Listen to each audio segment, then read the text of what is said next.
C'est un arbre indissociable du Sud, le pin d'Alep. Un arbre qui gagne tous les ans du terrain, il couvre déjà 250 000 hectares dans la région. Mais c'est aussi un arbre qui favorise les incendies et les pompiers y font face chaque année.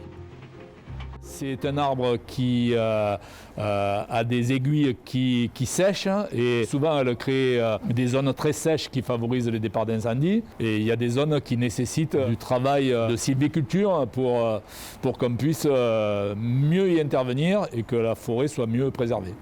Pour encourager la sylviculture, il faut que les arbres aient un intérêt financier.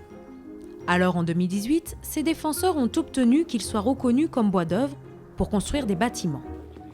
Les plus beaux arbres doivent être sélectionnés des dizaines d'années avant de les couper, comme ici, dans la forêt de Gérard Gauthier.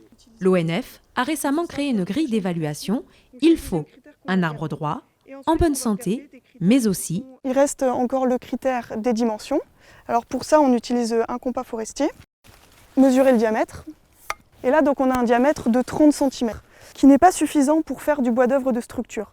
Donc en fait, là, on est face à un arbre qui actuellement pourrait être valorisé en palette, mais pas encore en structure car son diamètre est trop faible. Donc c'est un arbre qui a du potentiel et qu'on a tout intérêt en fait à laisser en forêt. Et donc on va plutôt travailler en éclaircie autour de cet arbre pour l'amener à son diamètre d'exploitabilité. Cependant, il manque un maillon pour réellement exploiter le pin d'Alep, des scieries spécialisées pour transformer cet arbre. Je pense que dans entre 10 et 15 ans, oui, on arrivera à faire émerger une filière, pas forcément énorme, mais une petite filière de valorisation du pin d'Alep. En attendant, il faut convaincre les petits propriétaires d'entretenir leur forêt. C'est la mission de Sébastien Drochon qui, aujourd'hui, rend visite à une propriétaire à Miramas. Bonjour Madame Michel. Ça va bien ? Ça va et vous ? Des pins comme celui qu'on a en face de nous, là, qui a à peu près 5, 6, 7 mètres sans trop de branches, ça, on a l'archétype de l'arbre qui pourrait, demain matin, si des marchés existent, pourrait être valorisé en sciage, en bois d'œuvre, pourquoi pas en construction de maison. Et vous, cet arbre-là, avoir une valeur, un revenu pour vous, un petit peu plus important que le simple bois d'industrie qu'on peut avoir aujourd'hui.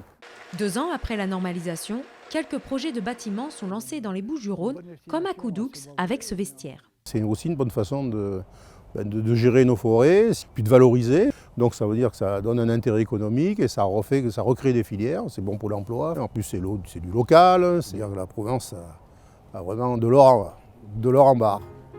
À l'avenir, l'exploitation du pin d'Alep pourrait permettre de lutter contre les incendies, mais aussi redonner ses lettres de noblesse à la sylviculture provençale.